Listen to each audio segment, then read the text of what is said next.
Seja conosco. Para mim é um privilégio estar outra vez aqui na sala, com essa oportunidade de ministrar a palavra. A gente conheceu a sala ali em 2020, estávamos ainda em Santa Cruz, e era um começo ali. Hoje já chega esse volume imenso de pessoas acompanhando, aqui pelo Zoom, também outros que acompanham pelo YouTube. E para a gente é um privilégio ver crescer, ver se desenvolver e mais pessoas sendo abençoadas. Na semana passada tivemos a alegria de conhecer pessoalmente o pastor Wagner, sua família também. Foi uma bênção, um movimento transformador. Não teve quem não se segurasse, as lágrimas ali, os testemunhos, o poder de Deus ali revelado na vida dos seus servos, né? Como Deus tinha operado, como Deus tinha abençoado essa família que compõe a Sala 57. Né? Então, para mim é um privilégio grande. Já tive mais de perto aqui na sala e, de repente, a correria do dia, a dinâmica de hoje, que a gente está tendo aí, a questão da esposa, que eu sempre levo ela para pegar o ônibus, né? A continuação do transporte para ela ir ao trabalho, e termina impossibilitando mais um pouquinho, mas hora ou outra eu consigo, pelo menos, acompanhar ali as mensagens. Esses dias acompanhei o pastor Ayrton, né, que ministrou também aqui com a gente, e outros pastores que durante essa semana também anunciaram a palavra do Senhor, e os testemunhos que a gente sempre fica ali impactado, né, como o poder de Deus tem revelado a sua grandeza, para que seu povo continue sendo abençoado por ele. Então, para mim é um privilégio, pastor Wagner, você está acompanhando também, mas nossa gratidão pela oportunidade de estarmos juntos aqui nesse lugar. Muito bem, amigos, que eu trago para vocês nada novo debaixo do sol, mas, claro, com certeza o nosso Deus, ele trabalha naquilo que nós já conhecemos para trazer sempre uma outra percepção, sempre uma outra direção e nos conduzir sempre para mais perto dele, né? Na história dos nossos irmãos hebreus, nós sabemos como é que eles foram resgatados enquanto eles eram escravos lá no Egito. Com mão forte, poderosa, Deus tirou aquele povo da servidão. E eles experimentaram satisfatoriamente um dos atributos da divindade, o Deus que é o Deus Salvador. Mas talvez eles não estivessem tão recordados para reconhecerem uma outra face do mesmo Deus, o Deus Jeová Jireh, que é então o Deus da provisão. Talvez a memória de muitos dos irmãos hebreus pudessem recordar as histórias transmitidas por gerações, de como Deus chamou Abraão e o fez passar por uma grande prova de fé ao pedir seu único filho, Isaque, em oferta. E como lá no Monte Moriá, ele proveu o cordeiro substituto ao sacrifício de seu filho. Mas será que eles estavam preparados para passarem por mais uma prova de provisão? Nos capítulos 14 e 15 de Êxodo, que é onde está o centro da nossa mensagem hoje, vemos como Deus, de forma incomum, os liberta do jugo egípcio, criando para eles um caminho no meio do mar. Eles passaram a pés secos, chegaram em segurança ao outro lado da margem e assistiram à derrota dos seus inimigos. Moisés compôs um hino de vitória na forma de uma jubilosa canção, enaltecendo a Deus pelos seus feitos, e eles irromperam em louvor ao Senhor com todas as suas forças. Dá para a gente só imaginar a alegria daquele povo, de uma vez por todas, se libertando da servidão egípcia e adorando agora o Senhor de todo o coração. E aquele dia foi um dia de grande celebração, porque os egípcios que eles estavam vendo, a Bíblia declara que eles nunca mais voltariam a ver. Deus havia dado essa garantia para o seu povo. Mas a vida não é sempre feita de festas. A vida não é feita sempre de momentos agradáveis, de feitos extraordinários de Deus a todo instante. A gente não vê isso acontecer toda hora. A vida também não traz uma caixinha com todas as orações respondidas favoráveis àquilo que nós pedimos, até porque se tudo que nós pedíssemos fosse então resolvido, respondido, seria um grande problema. Não é verdade que tem momentos que parece estar tudo dando certo, que nos sentimos até mesmo super amigos de Deus, prontos para ser atendido por Deus a qualquer momento, que nada pode nos parar, sempre cantamos, sempre estamos felizes, É verdade que há momentos na nossa vida que a gente passa por uma situação como essa. Lembre-se, uma coisa é cantar louvores ao Senhor próximo ao Mar Vermelho, no dia e lugar dos milagres. Mas outra bem diferente é confiar em Deus em sua caminhada, em sua jornada diária no meio do deserto. É logo em seguida, depois de um sábado que a gente foi abençoado pela palavra, depois de um domingo que a gente também ouve, que a gente louva ao Senhor, logo em seguida chega uma segunda-feira, a vida segue o seu curso, problemas permanecem, outros agora surgem. Pensávamos que o script que Deus havia estabelecido estava todo desenhado e, de repente, outros pormenores aparecem no caminho. Não é que o roteirista não soubesse, mas é que ele tinha outras cenas importantes para nos dirigir. É em momentos como esses que repetimos o ensino de um pregador que certa feita afirmou: não orem pedindo a Deus por uma vida fácil. Orem pedindo para serem homens e mulheres mais fortes. Não orem pedindo tarefas que estejam de acordo com o seu poder e a sua capacidade de resolução, mas orem pedindo poder à altura das suas tarefas. Após o grande êxito, nossos irmãos hebreus, eles partiram para o deserto de Sur, e foi uma peregrinação de 3 dias. E notem que devemos estar alertas depois da vitória, estar tão alertas depois da vitória, quanto também antes da batalha. E sabe o que aconteceu quando eles chegaram a esse deserto? Eles não encontraram água. É o que diz o capítulo 15 de Êxodo e o verso 22. Quando eles chegaram, então, a esse lugar, eles não encontraram água.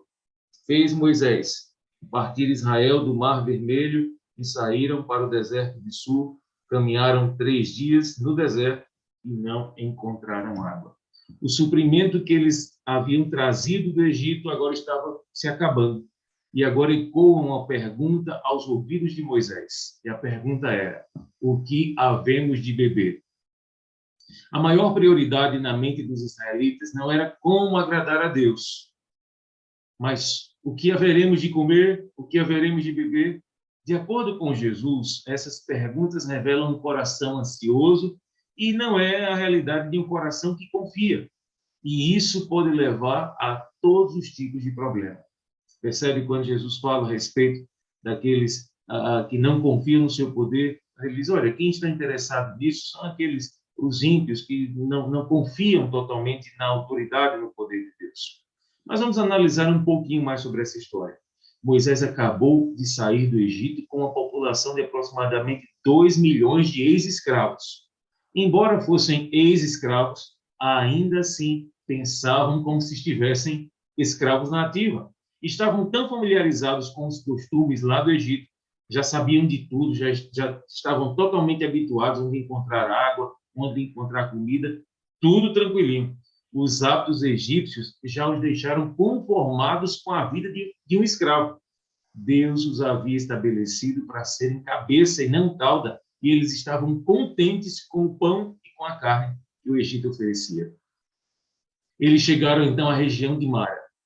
Ali avistaram que havia água. Dá até para imaginar as pessoas saindo ali, correndo, desesperadas. Chegou água, vamos agora à direção onde a água está. Mas ao pôr na boca, eles perceberam que aquelas águas eram impróprias para o consumo, eram amargas. Não entenderam que Deus estava mais uma vez provando a fé do seu povo. Não porque Deus não conhecesse o coração deles, mas Deus queria que eles mesmos conhecessem a si mesmos. Eles censuraram agora Moisés por tê-los guiado por aquele caminho. Eles tinham aptidão para isso. O povo fazia com excelência, murmurar. E às vezes eu fico pensando, né? O povo de hoje não é muito diferente daquela época também. A murmuração, as queixas, olha isso aqui, aquilo outro. E eles tinham essa especialidade, faziam muito bem, murmurar. Moisés então orou a Deus e ele transformou aquelas águas amargas em águas doces próprias ao consumo. E ali Deus ordenou o que diz no verso 26 do mesmo capítulo 15. Disse: se ouvires atento a voz do Senhor teu Deus e fizeres o que é reto diante dos seus olhos e deres ouvido aos seus mandamentos, e guardares todos os seus estatutos, nenhuma enfermidade virá sobre ti, das quais enviei sobre os egípcios, pois eu sou o Senhor que te sara. Mas tem um detalhe aqui. O Senhor disse que ele é o Senhor que sara. O povo não estava pedindo cura, o povo estava pedindo água. Por que Deus estava se revelando como aquele o Senhor que os curava? Ele estava outra vez, né, afirmando que as pragas que aterrorizaram seus antigos dominadores não teriam poder algum sobre eles. Agora, eles teriam de estar atentos às ordens de seu libertador e obedecerem a cada um dos seus mandamentos, mesmo que aparentemente não se fizesse nenhum sentido para eles. Chegaram a mais uma parada, desde que saíram do Egito. E um problema agora se avoluma. O próximo problema é a partir do capítulo 16, verso 1, 2 e 3. E agora, o que iremos comer? Todo o povo queixou-se, pois eles estavam famintos. Haviam saído do Egito havia apenas um mês e lembravam-se com saudosismo das panelas egípcias. No entanto, por algum motivo, se esqueceram que no Egito eles perderam a sua liberdade, se esqueceram dos espancamentos e do trabalho forçado. Escolheram reviver no pensamento alguns momentos passados na servidão e olvidaram como a mão forte do Senhor os estava guiando. No capítulo 16, a partir do verso 4 até o verso 18, nós vemos o agir providencial de Deus. Os alimentos, aos poucos, vão se encerrando. No meio de um deserto, nós agora vemos o agir do Deus da providência. Jeová Jireh estava mais uma vez pronto para revelar a sua glória no meio do seu povo. Deus ouviu o clamor do seu povo, garantiu que o alimento seria certo.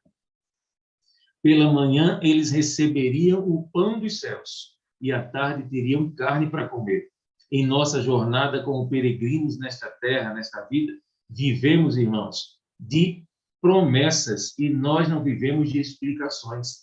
Deus não nos explica o como, ele apenas declara: o meu justo vive pela sua fé.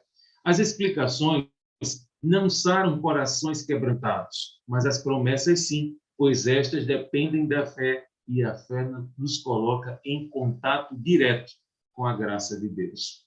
Deus desejava que seu povo revelasse sua glória, mesmo diante dos seus momentos mais desafiadores. Nessas situações, nossa tendência é perguntar: Senhor, como que eu posso sair dessa situação? Quando, na verdade, deveríamos orar da seguinte forma: Senhor, o que eu posso aprender com essa situação? Não é relevante que as coisas aconteçam a nosso modo, mas sim que Deus cumpra os seus propósitos e receba toda a adoração pela nossa vida e pela nossa passagem também no meio do deserto. Os irmãos hebreus se esqueceram abruptamente da condução de Deus. Colocaram em xeque sua bondade e o seu amor. Agora, o temor se espalhou, a calamidade se aproximou. Alguns já começaram a chorar, outros gritaram, outros assustaram outros.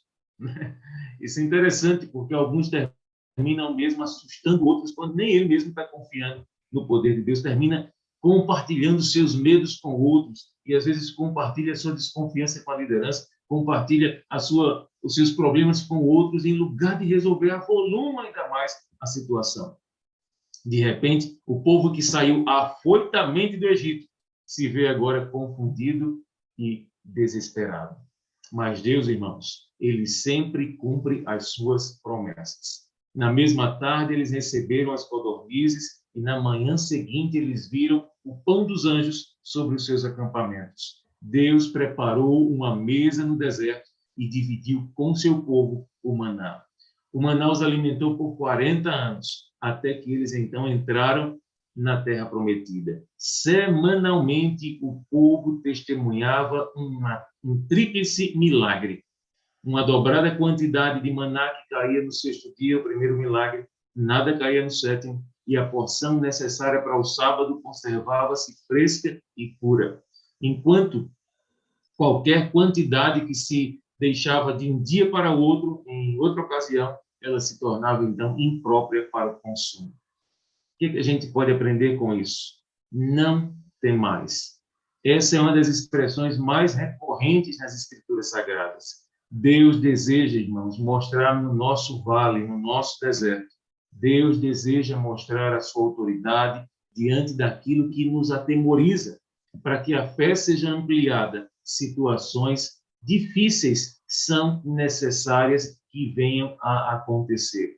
A fé não se desenvolve num parque de diversões, mas sim num campo de batalha.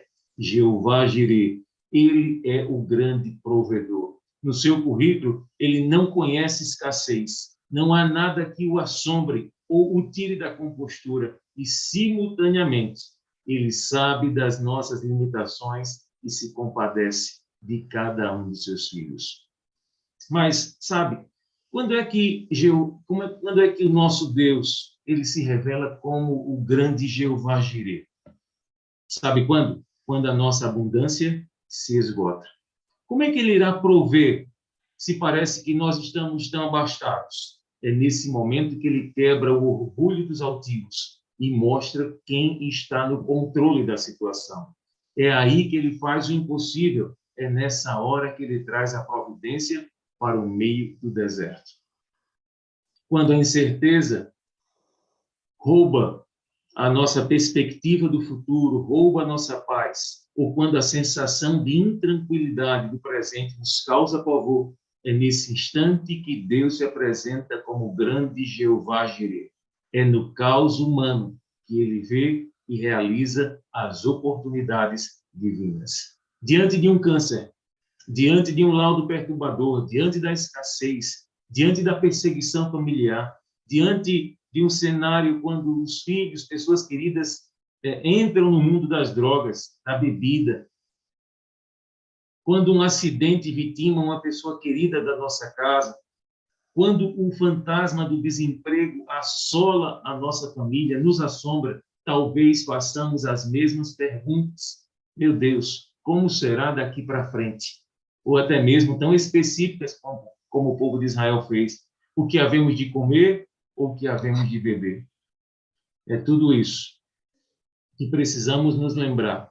Enquanto Jesus esteve aqui conosco, ele procurou apresentar preciosas verdades do reino dos céus. Muitos no começo o ignoraram, outros perceberam que as suas palavras eram alimento e eram vida. E em determinado dia a gente pode lembrar que Jesus então multiplicou a partir de 5 pães e 2 peixes o suficiente para alimentar 5.000 homens, fora mulheres e crianças. Todos ficaram satisfeitos e ainda sobraram 12 cestos de alimentos. A multidão ficou maravilhada por tal feito. Ficaram até interessadas no próximo cardápio que ele estava para oferecer. Enquanto Jesus queria, na verdade, apresentar para eles um pão superior que seria capaz de saciá-los eternamente. Ele afirmou: eu sou o pão da vida, e o que vem a mim, de forma alguma terá fome, e o que crê em mim, jamais terá sede. Diante dos nossos desafios, o medo pode até tomar conta dos nossos corações. A gente pode não ver uma saída ali diante dos nossos olhos muito fácil. Podemos até chegar ao ponto de olharmos para os céus e nos questionarmos. Perguntar a Deus: meu Deus, o que é que vai ser de mim? O que é que vai ser da minha família? De repente eu falo para alguém que tem o temor de deixar a educação de um filho, de deixar a educação de um neto, percebe que os seus dias de vida não estão indo para tão longe e pode se atemorizar diante disso. Talvez eu fale para alguém que recebeu um laudo médico, que todas as suas expectativas agora foram diminuídas.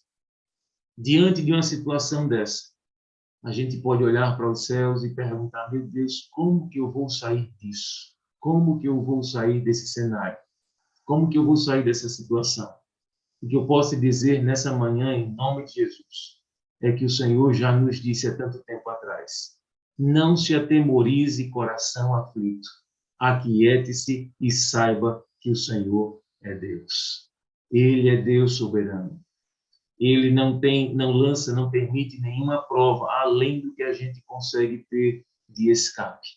Ele é o Deus da providência que revela a sua graça, revela seu poder, revela a sua autoridade no meio do deserto. Se é no deserto que você está, é neste lugar que Deus te visita.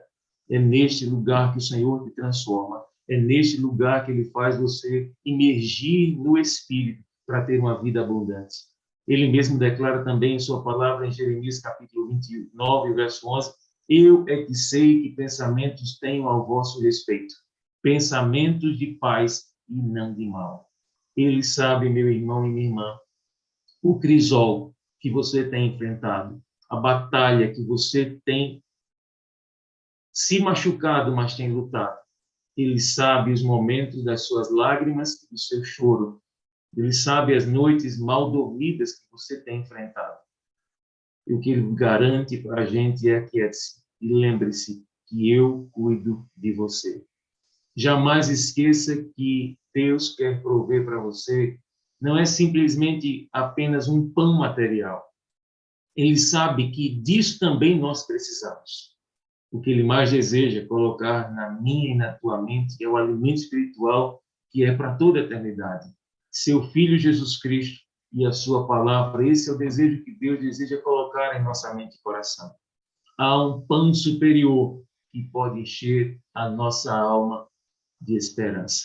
Se no meio do deserto, meu irmão e minha irmã que está acompanhando agora e depois aí no YouTube, também no momento de outra transmissão, se no meio do deserto Deus pôde fazer tantos milagres, se no meio do deserto ele realizou tantas proezas, imagine o que ele pode fazer hoje no seu deserto. Imagine o instrumento que o poderoso Deus pode te manusear hoje para a glória do seu nome. Por isso, onde você está, no deserto, no vale, onde você está, entregue seus temores. Entregue seus temores nas mãos de Deus. Ele cuida de você. Ele cuida dos seus negócios. Ele cuida da sua vida. Ele é o Deus da providência que revela sua autoridade, seu poder, quando tudo e todos fecham as portas, ele sempre abre oportunidades. Quando a gente lembra de uma situação como essa, eu me lembro sempre do texto de Apocalipse do apóstolo João. Enquanto ele estava ali sendo perseguido pelo Império Romano, enquanto estava escrevendo o livro de Apocalipse que nós temos hoje em nossas mãos, todas as portas estavam fechadas para ele na terra. Mas Deus tinha uma porta aberta nos céus. Deus tinha uma porta aberta nos céus. Então, mesmo que hoje, diante dos nossos infortúnios, mesmo diante dos nossos maiores desafios, mesmo diante dos nossos maiores problemas, há uma porta aberta nos céus para os filhos de Deus. Há um santuário celestial que nós podemos nos aproximar dele pela fé. Há um Deus que se compadece, que é longânimo, que é misericordioso, que as dores que nós sentimos, ele já sentiu também. Há um Deus que se compadece dos seus filhos. Há um Deus que muito em breve ele vai voltar. Ele vai voltar para buscar a cada um de nós. Ele vai voltar para salvar a Esmeralda. Ele vai voltar para salvar a Rejane. Ele vai voltar para alcançar a Rosilda. Ele vai voltar para salvar a Dora, o Marlon, a Eunice. Ele vai voltar. Ele vai voltar. Então, meu amigo e minha irmã que está me acompanhando aqui agora, Regiane também, ele vai voltar, Regiane, para te levar para a eternidade. Ele vai voltar. Mesmo que, de repente, o milagre, a cura que você hoje tanto deseja, mesmo que não aconteça. Esses dias eu ouvi alguém dizer uma frase que me impactou. Ele disse bem assim, cura e milagre talvez não seja para todos. Cura e milagre talvez não seja para todos. Talvez você passe a sua vida inteira buscando uma solução e o Senhor não te responda conforme você deseja. Mas salvação e ressurreição é para todo aquele que nele crê. Salvação e ressurreição é para todos. Pode ser que cura e milagre você não receba em vida, mas salvação e ressurreição é para todo aquele que nele crê. Confia no Senhor, como diz o hino, é só um pouco mais, é só um pouquinho mais. E esse mundo de trevas, esse mundo entregue ao mal, ele chegará ao seu final e nós vamos viver a eternidade com Deus. Que eu e você, durante essa semana, mantenhamos essa esperança, essa confiança, que o nosso Deus, ele cuida da gente. Mesmo no meio do deserto, ele mostra a sua providência, ele mostra o seu amor e a sua compaixão, revelando o seu poder e autoridade. A ele seja a glória, hoje e sempre. Que Deus nos abençoe, que Deus esteja conosco, visitando cada lar, trazendo providência no meio do deserto, acalmando o nosso coração e fazendo a gente lembrar que Ele é Deus, Ele tem autoridade, Ele tem poder. E no momento certo, de acordo com o seu script já estabelecido, Ele vai fazer da nossa vida o que Ele bem entender. A Ele, diante de todas as respostas que Ele nos der, a Ele seja a honra, a glória e o louvor, hoje e sempre, em nome de Jesus. Amém, pastorzão. Que bênção. Deus seja louvado, viu? Aprendi muita coisa hoje e eu sei que tem muita gente que anota um bocado aí. Eu sou um deles, viu? Eu até brinco de vez em quando, pastorzão, dizendo que eu estava falando para o pastor Gilberto agora há pouco, quando a gente visita um determinado lugar, a gente pensa em pessoas que poderiam estar ali com a gente, né? E quando essas pessoas não estão ali com a gente tira foto, a gente compra lembrancinha para levar. E você sabe que eu faço a mesma coisa com a Sala 57, né? Então, por isso que eu anoto bastante coisa. São as lembrancinhas que eu levo, muitas vezes, para quem não está aqui, né?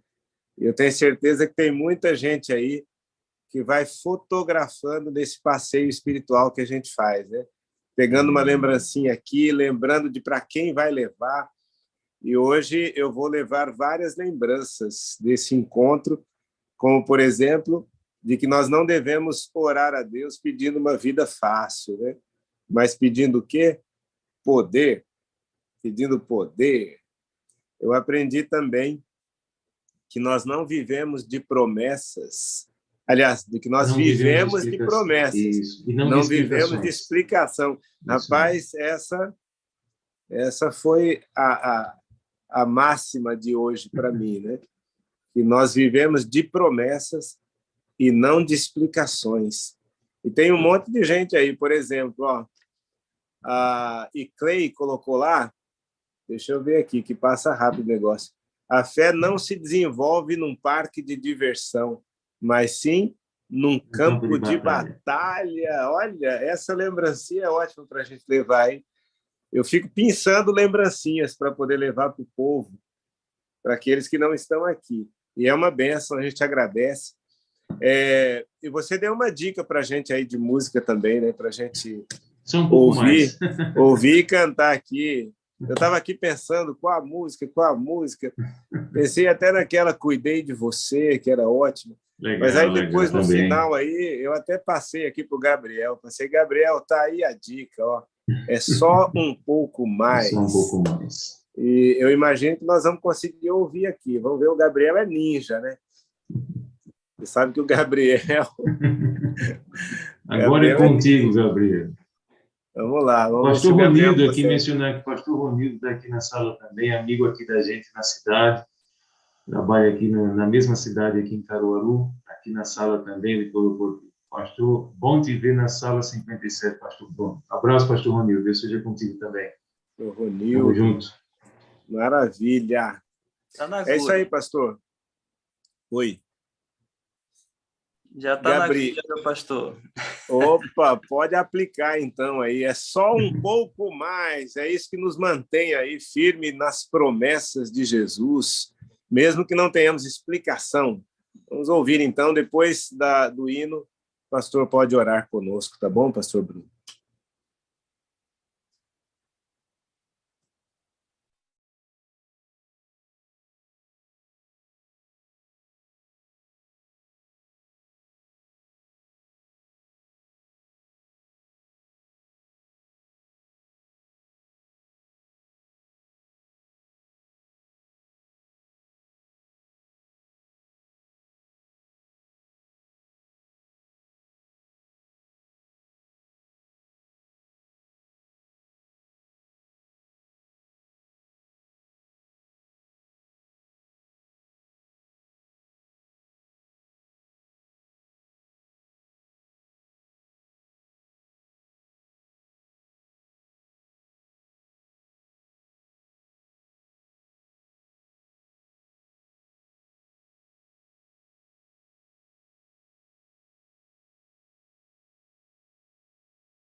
Amém. Pode orar com a gente, pastorzão? Amém, amém. Antes de orar, quero mencionar aqui pessoas queridas que estão com a gente aqui na sala.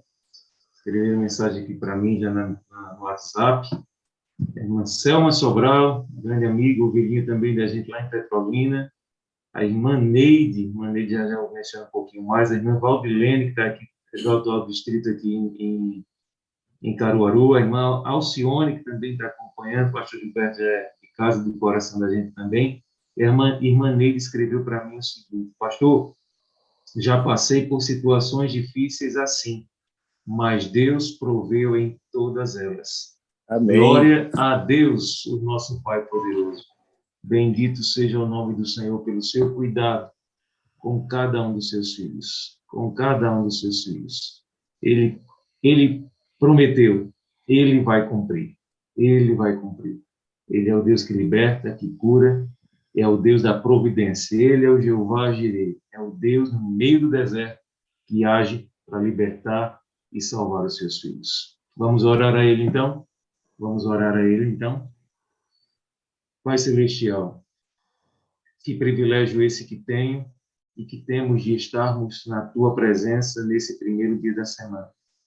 Te louvamos, Senhor, pelo Teu cuidado por nós. Não há outro igual ao Senhor. Não há outro Deus a quem possamos elevar o nosso coração. Porque o Senhor é o único, o Senhor é o soberano, o Senhor é o Jeová Jireh, o Senhor é o Jeová Rafá, o Senhor é o Deus que tem autoridade sobre as nossas vidas. Então, o que podemos declarar é que louvado seja o teu santo nome de eternidade a eternidade. O nosso coração apenas confia em ti e crê que mesmo diante dos nossos desertos, que mesmo diante das nossas agruras, das nossas situações mais difíceis, mesmo que não vejamos a resposta ainda na nossa época, não aconteça conforme nós pedimos, mas uma coisa nós sabemos: o Deus da providência, Ele cuida da gente. Ele sabe as nossas necessidades. Ele conhece os nossos dissabores. Ele conhece as nossas lágrimas. Ele conhece as nossas dores. E nós acreditamos que no momento certo, o que de repente hoje nos aflige, chegará ao seu fim. E mesmo que não chegue ao seu fim, o Senhor Jesus Cristo dará o fim a isso. Ele vai voltar. Ele vai voltar e vai levar cada irmãzinha piedosa dessa para os céus. Ele vai voltar e vai levar cada homem cristão temente ao Senhor para os céus. O que nós te rogamos, Senhor, enquanto esse dia não chega, é: derrama, deságua o teu Espírito sobre as nossas vidas, para que também com autoridade e poder compartilhemos as boas novas. E tantas pessoas em Caruaru, Recife, Manaus, Brasília, tantas pessoas sejam alcançadas para a glória do nome de Jesus. Investe no Senhor com autoridade. Transforma-nos à semelhança do teu Filho, para que a nossa vida seja um espetáculo para o mundo, não como pessoas de confusão, não como pessoas de barulho, não como pessoas, de repente, ali com um palavrão na boca, mas pessoas que amam, temem e confiam no poderoso nome do Senhor. Abençoa, grande Deus, esse ministério da Sala 57, que tem levado consolo, exortação, ensino aos quatro cantos dessa terra. Que o Senhor abençoe o pastor Wagner, sua esposa, sua filha, abençoe a cada um dos moderadores, a cada um dos pastores também aqui que tão bondosamente tem exortado e tem instruído o teu povo no caminho que deve andar, e que a tua bênção mais uma vez esteja conosco durante este dia. Que a tua graça se aperfeiçoe na nossa fraqueza e que teu poder seja mais uma vez evidenciado em nossas vidas. Nos toma, Senhor, em tuas mãos. Fica conosco e nos ajuda a refletir Jesus hoje. É o que te oramos. Em o nome de Jesus. Amém e amém. Amém, meu pastor. Muito obrigado, pastor Bruno. Que Deus continue aí te usando poderosamente. Muito obrigado pela mensagem preciosa de hoje. Deus abençoe você. Grande abraço aí no seu ministério em Caruaru. Obrigado, pastor Esmeraldo.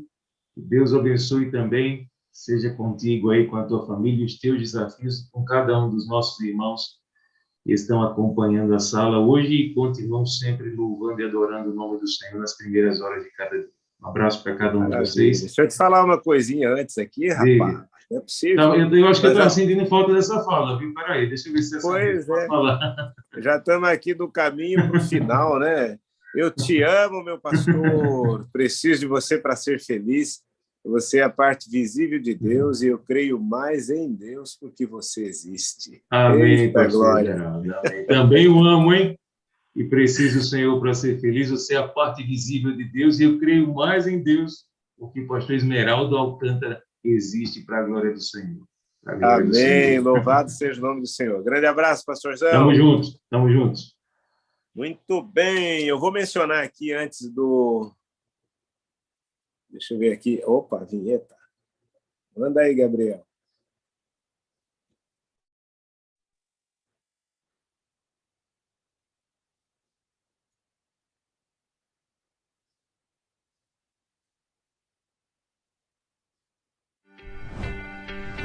Vida no Espírito. Amor incondicional. Comunidade saudável. Missão atrativa. Sala 57. Estamos em movimento. Que bênção! Estamos em movimento. Deixa eu só dar uma olhadinha aqui assim. Eu vou mencionar aqui 2 aniversariantes que eu estou sabendo, obviamente, né? Mas se você estiver fazendo aniversário hoje, dá um joinha aí, só para a gente ter uma noçãozinha. Eu cito aqui o nome do pastor Acenilton Queiroz e também do pastor Erzon. Estão hoje ficando mais experientes esses dois, viu?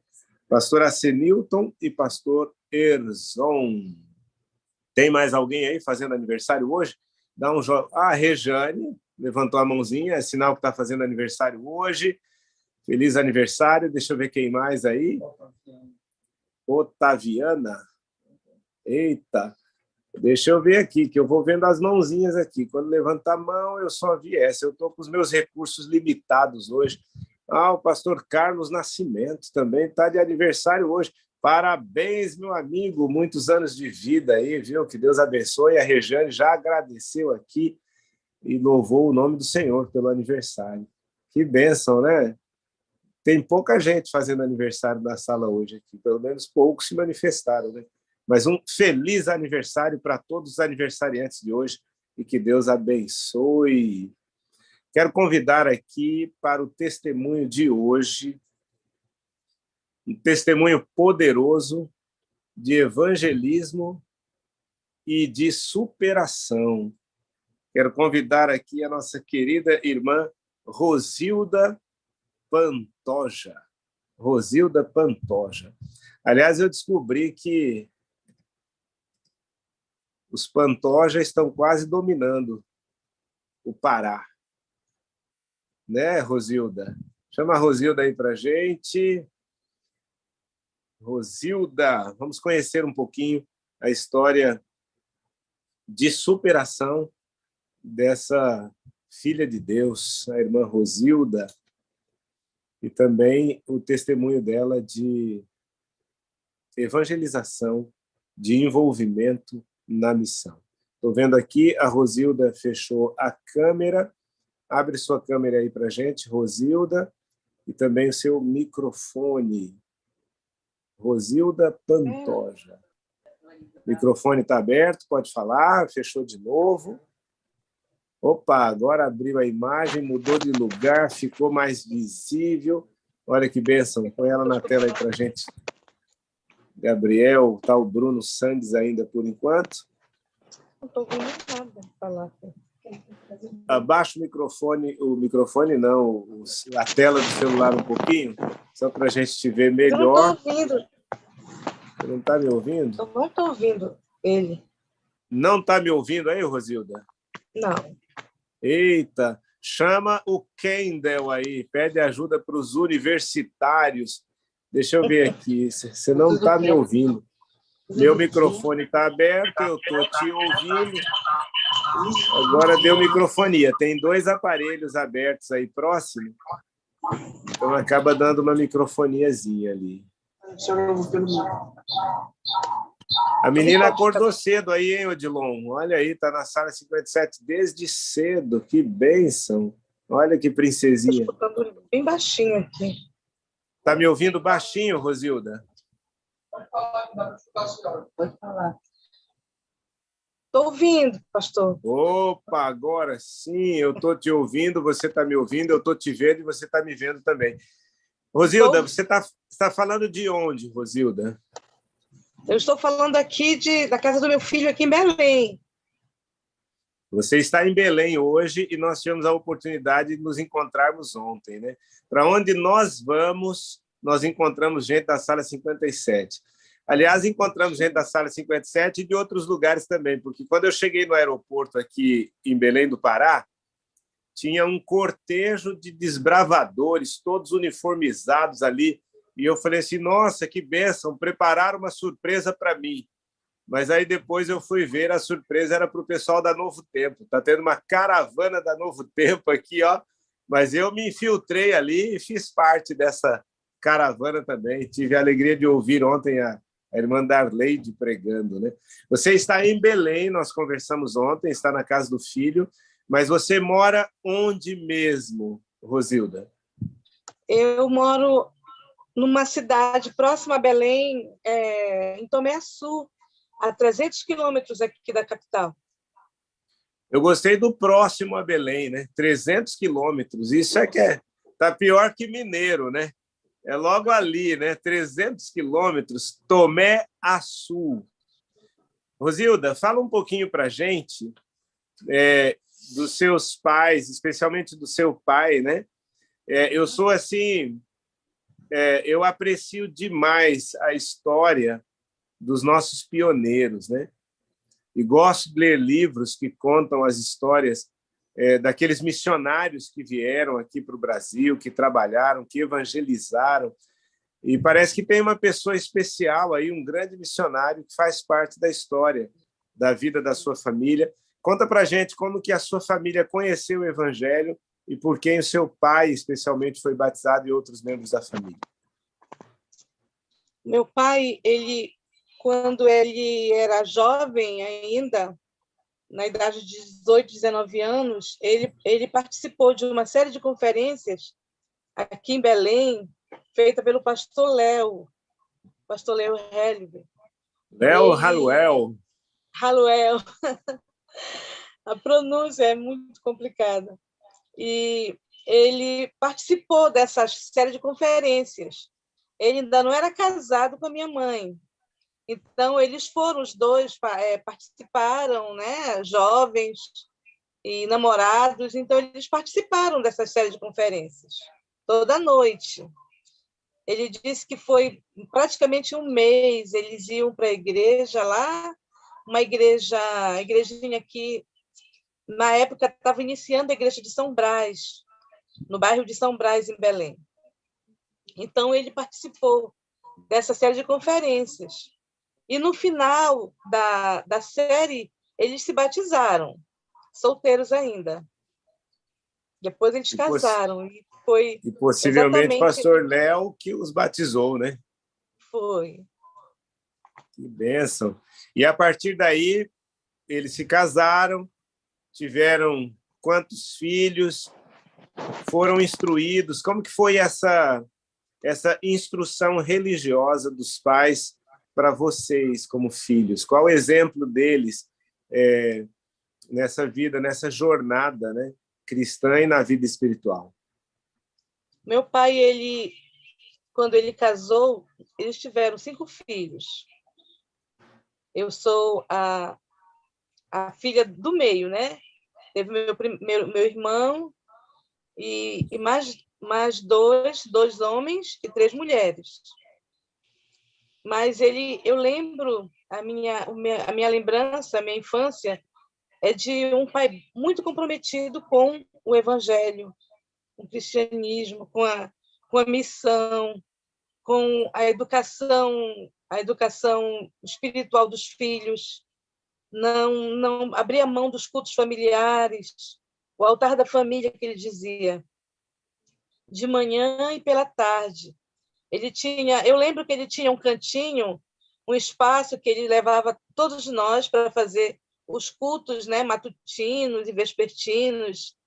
A gente tinha uma grande mesa e ele sentava a gente e tinha, impressionante, e tinha um lugar especial, a gente aprendeu isso, um lugar especial que ninguém sentava.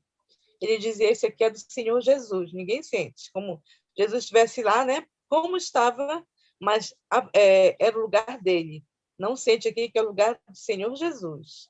Ele dizia para a gente. Então, a gente foi crescendo, vendo todo esse exemplo, né, do nosso pai, e ele foi passando para a gente os valores espirituais, ensinando desde pequeno sobre o espírito de profecia, sobre todos os valores que nós hoje, né, conhecemos e nunca saímos desse caminho. Então a gente cresceu assim. Meu pai e a minha... Como que eram os cultos de manhã, Rosilda, com vocês? Seu pai era assim bem cuidadoso, né? Bem criterioso com os cultos, com o trabalho missionário. Como que eram esses cultos da manhã, né? Matutinos e o envolvimento de vocês nesse trabalho missionário, né? Na verdade, quando chegou na idade avançada, em Belém, meu pai, desde pequeno, quando a gente era pequeno, ele dizia, através do Espírito de Profecia, que teríamos que sair da cidade para ir morar numa cidade mais afastada, para o interior, atendendo aquele chamado, né, do Espírito de Profecia, sair das grandes cidades. Ele já prezava muito por esse conselho. E eu lembro que, quando ele chegou na idade avançada e aposentou, ele falou que, quando ele se aposentasse, ele ia vender casa em Belém, tudo que a gente tinha, ia para o interior aqui, para ter mais um pouco de preparo no meio da natureza, e plantar e ter a nossa roça, todas as coisas assim feito bem naturalmente, sem estar na cidade. E nós fomos chegou esse momento, né? Ele vendeu, colocamos as coisas que tínhamos no caminhão e fomos para lá. Eu me lembro muito dos nossos cultos da manhã, lá no interior, onde a gente foi morar. No interior, muito próximo de Belém. E chegávamos lá, nossos cultos de família. A minha irmã eu tenho a minha irmã Sara, ela era bebezinha ainda, tinha 5 meses quando nós fomos para lá. E, ao nascer do sol, ele já preparava tudo. Nós íamos, assim, vendo o sol nascer, todos os filhos, a minha mãe com bebezinha, com a minha irmãzinha no colo, e nós cantávamos aqueles hinos, assim, esperando o sol nascer, com a mão assim estendida, né, saudando aquele dia, e ele fazia aqueles cultos assim, juntamente com os pássaros. Ele gostava que a gente se juntasse juntamente com o louvor dos pássaros e recebêssemos aquele dia. Então, isso marcou muito para a gente.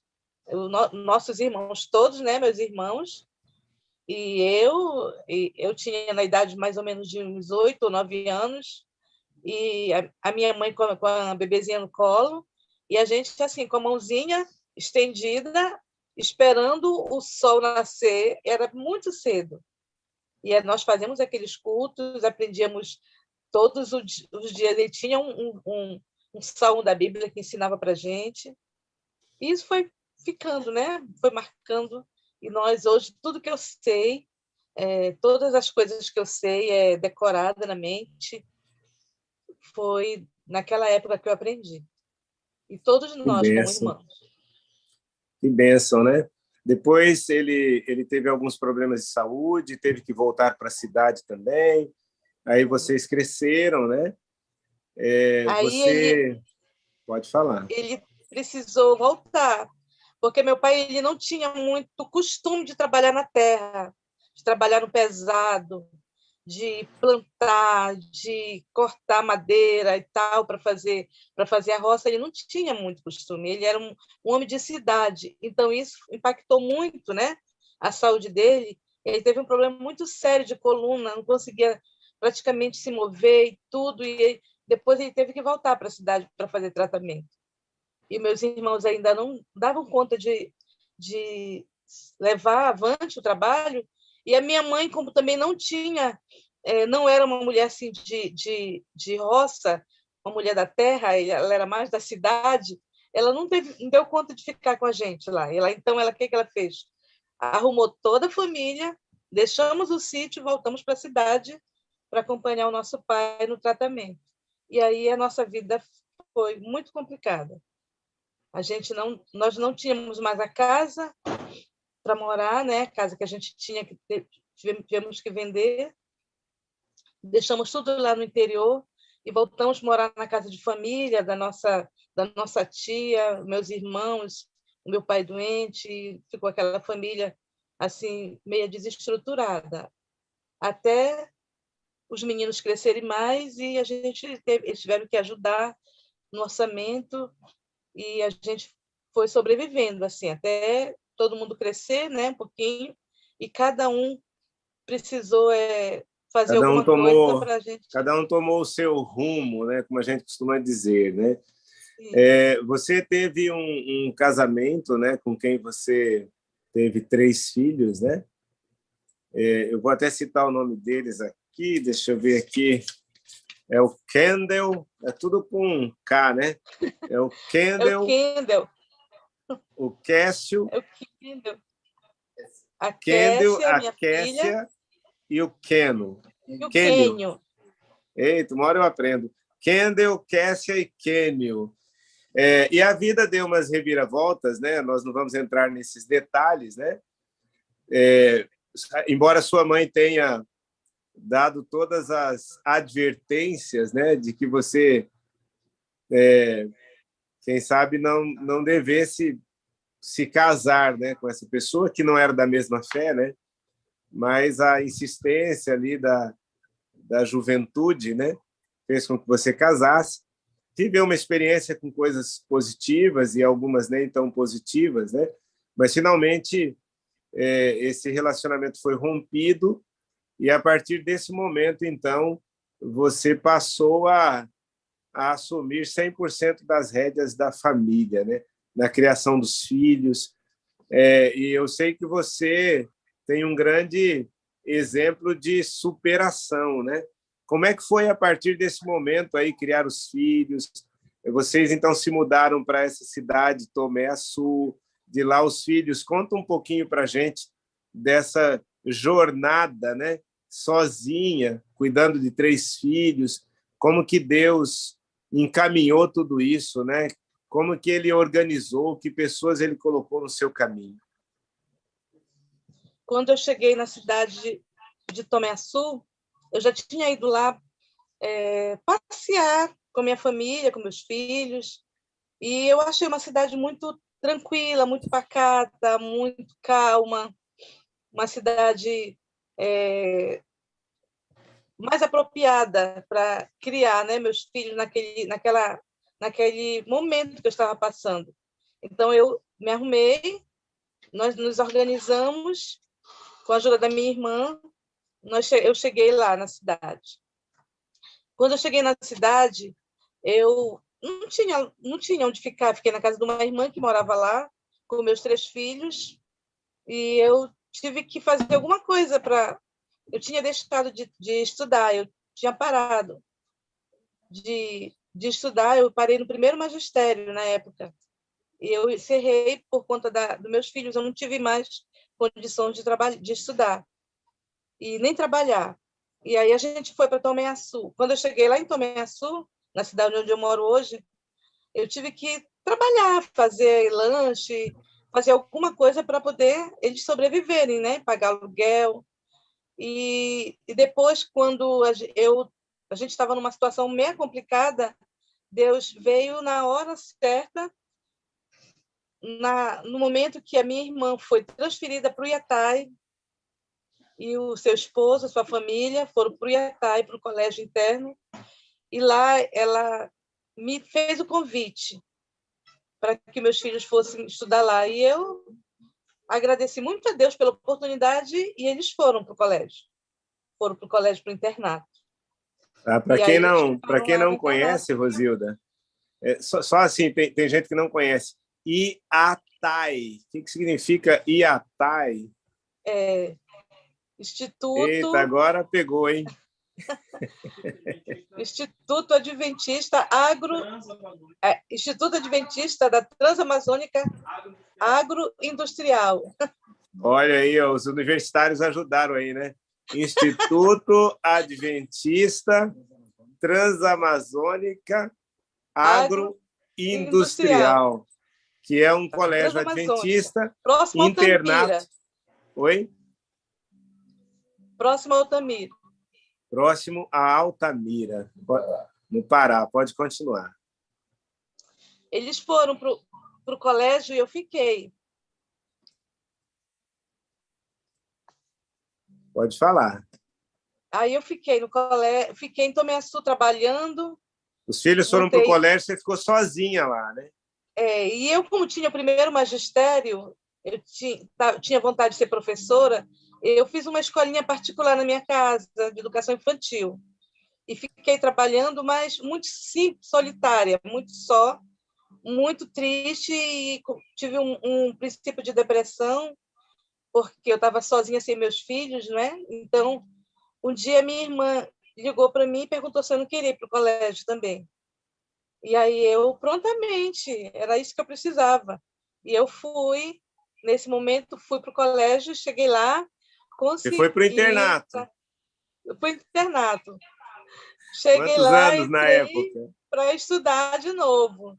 Aí eu fui estudar... Quantos anos na época, Rosilda? No magistério na época. Sei. Quantos anos você tinha na época? Eu já estava com uns 38 anos. Aí você foi concluir o magistério. Concluí. Cheguei lá, eu concluí o magistério, mas aí logo teve minha formatura e eu precisei voltar, porque eu já tinha concluído. Precisei voltar para o Tomiaçu, meus filhos continuaram lá. Você se formou primeiro que eles.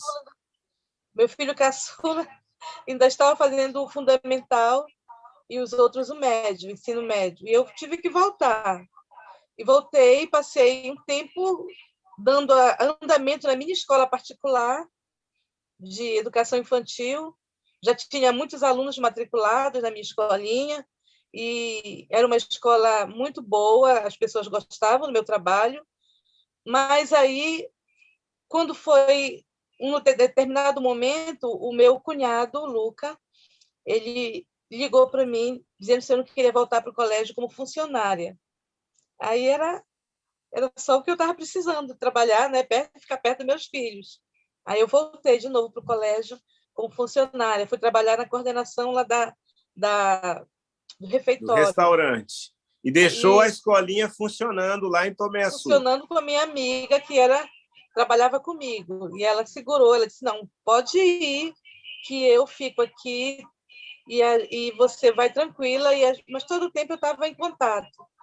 E aí eu trabalhei praticamente um ano lá como coordenadora do restaurante, da cozinha, né, do refeitório, com os alunos.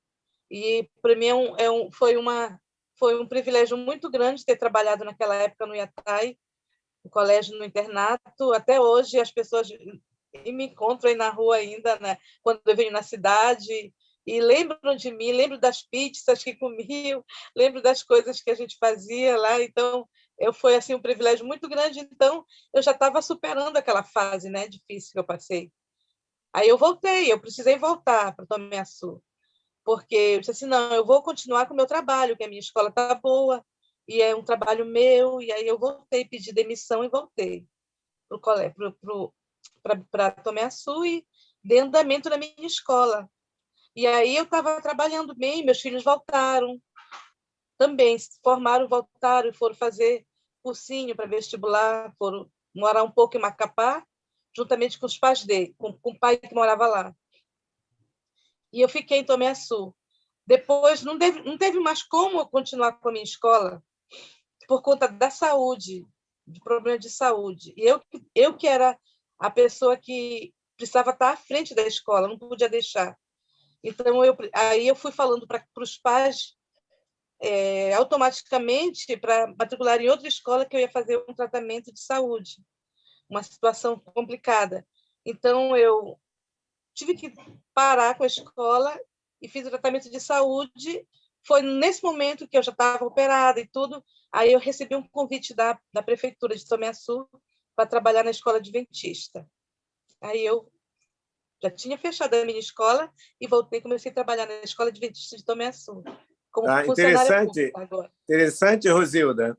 Só para esclarecer aqui, né? Você falou que foi chamada pela prefeitura para poder trabalhar na escola adventista de Tomé Açu. Então, por que a prefeitura chamou e não a escola? Eles conheciam o meu trabalho. Da minha escola particular. Era uma escola... E depois que eles conheceram o meu trabalho, eles queriam que eu trabalhasse na escola adventista, mas a escola adventista é conveniada com a prefeitura. Até hoje? Até hoje. O que significa que a prefeitura é quem paga o salário dos professores da escola adventista. Olha que bênção. De todos os funcionários da escola. Sim. Até funcionários de apoio, todos. Sim.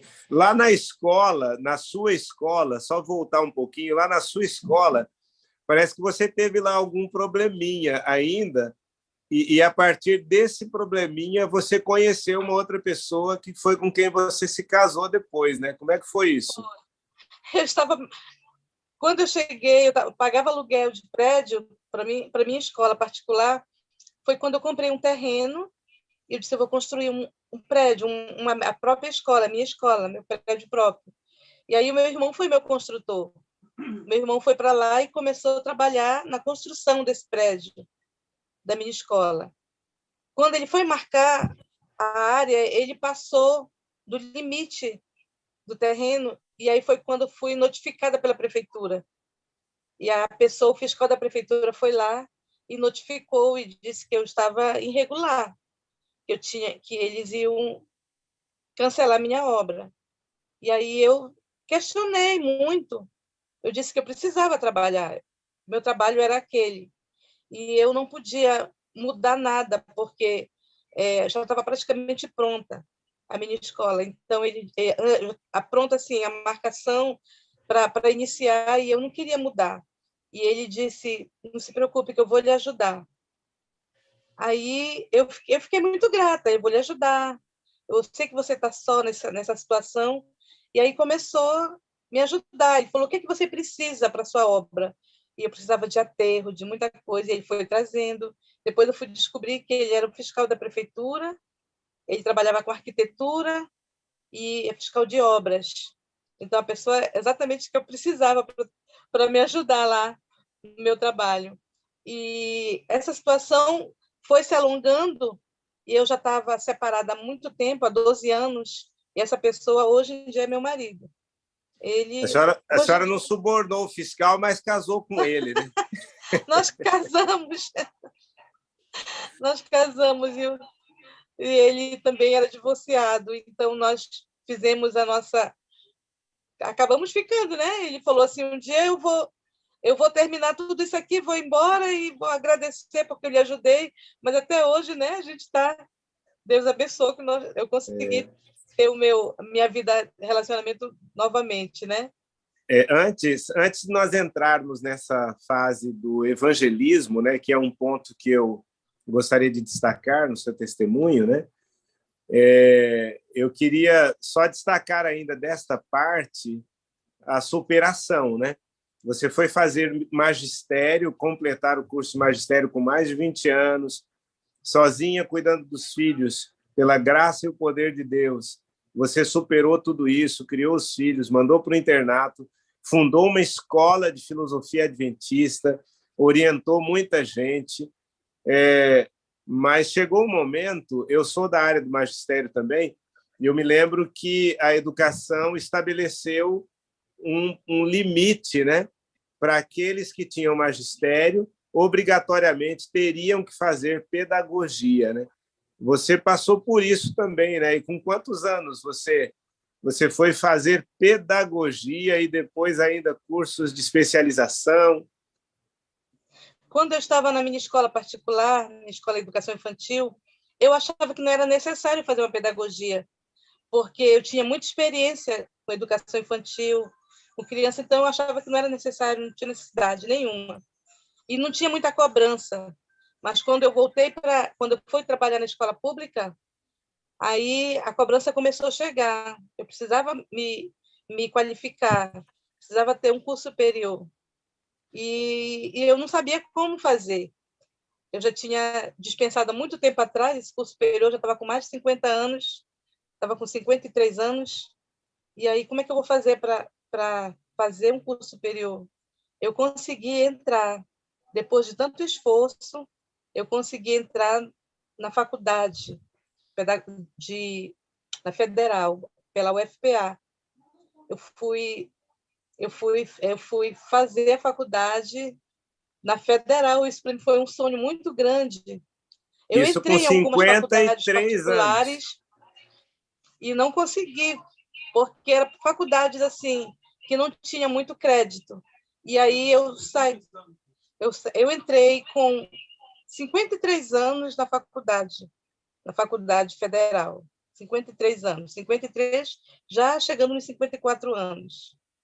E aí eu fui fazer a Federal, né, a UFPA, aqui em Tomé Açu, um campus que tem ainda até hoje. Eu fiz a faculdade e me formei com 59 anos. Hoje eu tenho 63 anos. E você se especializou ainda em educação especial. Eita bênção, né? Trabalhei com criança autista, síndrome de Down, surdo e mudo. Então, eu gosto de trabalhar com essa faixa de alunos, né?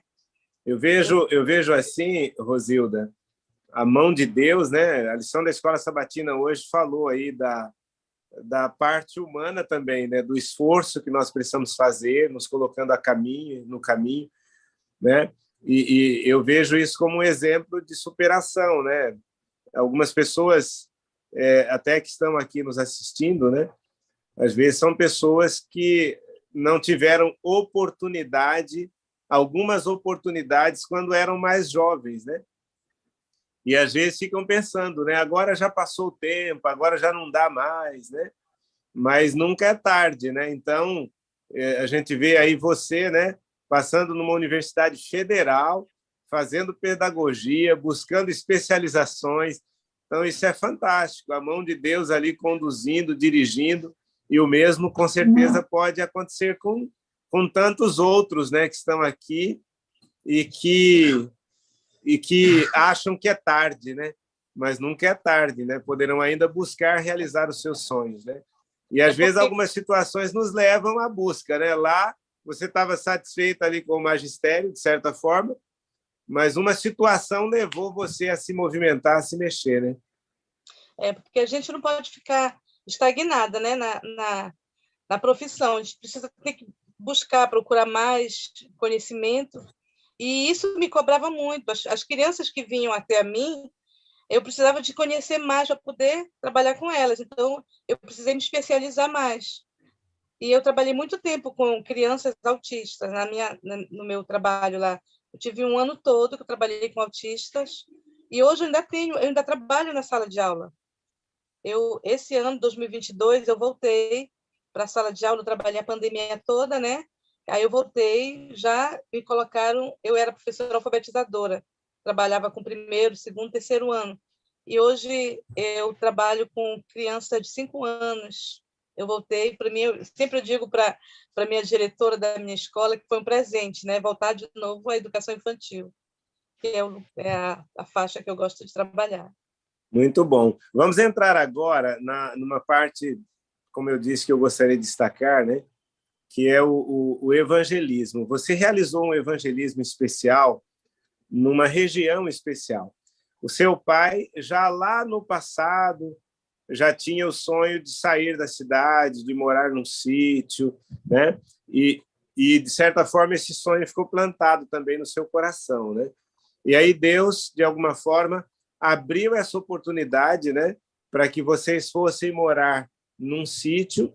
E eu gostaria que você falasse um pouquinho para a gente desse lugar para onde vocês foram, o que tem de especial e de diferente nesse lugar, e como é que vocês iniciaram ali uma obra missionária especial, e depois nós vamos mostrar, inclusive, algumas fotos também de tudo isso e de como chegou, como está isso hoje. Quando eu casei, quando eu conheci o meu marido, que hoje a gente vive juntos, né? Há mais de 20 anos, ele tem um sítio.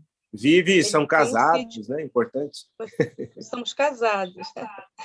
Então, ele tem um sítio, ele me falou, ele viu o meu desejo de comprar um sítio antes da gente casar, e ele falou, não, mas eu tenho um sítio na beira do rio, é muito bonito lá, dá para pescar, e eu pedi para mim ir lá conhecer. E eu fui. Quando eu cheguei lá, depois de um tempão, a gente foi, eu conheci, e eu me encantei. É um lugar muito lindo, é um lugar bem primitivo, bem tranquilo, um rio, a vegetação, tudo lá é bonito. E só que eu achei estranho, porque as pessoas que ele me levava para me conhecer, as famílias, eram tudo pessoas negras. Então, ele falou assim, aqui é um pedaço da África. Eu disse, por quê? Ele falou, não, porque aqui no passado foi feito tinha as pessoas que moravam lá eram portugueses que trouxeram muitos escravos com eles. Então, eles, no local onde é a nossa casa hoje, era uma casa de uma senhora chamada Manuela, que tinha muitos escravos. E hoje em dia a gente ainda vê coisas lá do passado, as coisas que eles faziam. Os escravos faziam lá pontes de pedra e tudo. E isso foi me encantando, porque eu sou professora e eu comecei a pesquisar. Comecei a conversar com todos eles meio assim, meio desconfiado com a gente, comigo, não falavam muito comigo, eu era uma pessoa nova que estava entrando lá. É uma comunidade muito grande, mas o meu marido, como já conhecia eles, foi me levando de casa em casa, e aí eu comecei a ir todo fim de semana. E ficaram, eles não. Quem eu converso hoje são os descendentes dos escravos, que são os quilombolas. Os descendentes, os avós, os bisavós morreram e eles foram ficando naquela localidade. Fizeram residência, moraram lá e até hoje eles têm as suas famílias lá. Todos são quilombolas. Então, meu marido não é quilombola. E veio de fora, né? E comprou aquele lugar lá. E aí eu comecei, todo sábado eu ia para lá. Eu saía, eu frequentava a igreja central em Tomé Sul, mas aí eu, sexta-feira, já pegava minhas coisas e ia para lá. Às vezes a gente ia de bicicleta até, muito longe, mas a gente ia. Quando eu cheguei lá, eu comecei a sentir a necessidade de estar na igreja nos sábados. Eu disse para ele, olha, eu só venho para cá de novo na próxima semana, se for para evangelizar, para visitar, para orar, para cantar com essas pessoas. Ele falou, não, mas você vem que eu conheço eles, eu vou dando abertura, vou batendo nas portas e vou lhe apresentando e você vai fazendo esse trabalho. E foi isso que aconteceu. Na próxima semana, eu já cheguei entrando assim de casa em casa, fazendo o primeiro contato, e aí eu comecei a pedir para orar, para cantar um hino, para ler um salmo, e eles deixavam, por conta do meu marido, porque eles conheciam muito ele. Aí deixavam, e aí já no próximo sábado eu já levava um lanchinho para as crianças, já levava um bolo para a família, deixava lá, assim, aquele evangelismo da amizade. Então, assim que eu fazia, todo sábado eu fazia isso. Nós fizemos esse trabalho constantemente, todos os sábados. Depois, Deus abençoou, a gente comprou uma moto, e aí a gente constantemente, de casa em casa. A gente saía sábado de manhã, 8 horas da manhã, com os equipamentos amarrados na moto, os lanches, os sucos amarradinhos dentro do isopor, porque a gente visitava todas as casas. Não Quando tinha nós igreja chegávamos naquela comunidade, né? naquela Então, vocês iam na comunidade, sexta e no sábado faziam essas visitas. as visitas, a gente fazia o sábado todo, desde 7 horas da manhã até 6 horas da tarde, visitando de casa em casa. Então, todos me conheciam, todas as casas foram abertas para nós. E as casas Eles eram distantes, né, todas umas das outras, né? distante, bem distante.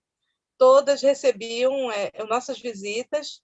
Aí a gente ajudava também. Quando tinha criança doente, eu levava remédio, levava roupa, levava alguma coisa para o almoço deles, que tinha casa muito carente. Eu já levava alguma coisa separada assim para o almoço. Olha, fica aqui para vocês fazerem com as crianças, deixava o almoço para eles, alguma coisa para eles comerem. E assim eles foram se achegando a nós. Começaram a gostar muito da gente, do nosso trabalho. E aí um dia eu falei, tá bom agora você... 6 meses, pastor, a gente fez esse trabalho, 6 meses. Aí quando foi um dia eu falei para eles, agora vocês vão lá para nossa casa na beira do rio. A gente construiu uma casa na beira do rio, um lugar bem grande, e aí vocês podem ir para lá e leve só o prato, que vai ter almoço para todo mundo. É um prato e a farinha, né? Porque é indispensável. E eles iam. Sábado de manhã foi o primeiro sábado que todos chegaram lá. De todas as comunidades onde a gente ia, todos os lugares na beira do rio também, os ribeirinhos. O primeiro sábado foi um sábado muito lindo. Teve muita gente, quase 100 pessoas chegou lá para fazer o culto com a gente. Depois, todos os sábados era assim. E aí depois eles começaram a se reunir eles mesmos para fazer um barraco bem grande. Nós passamos quase 2 anos, ou mais de 2 anos, fazendo nossos cultos no barraco de palha grandão. E as crianças também tinham o barraquinho delas de palha. Eu consegui professores entre eles mesmos para ajudar as crianças. E a gente ficou trabalhando lá. Depois, logo lá teve nas primeiras reuniões, depois que já estavam lá com a gente, na nossa casa, lá na beira do rio, teve 13 batismos deles. 13 batismos. Depois de um mês, mais 9 se batizaram.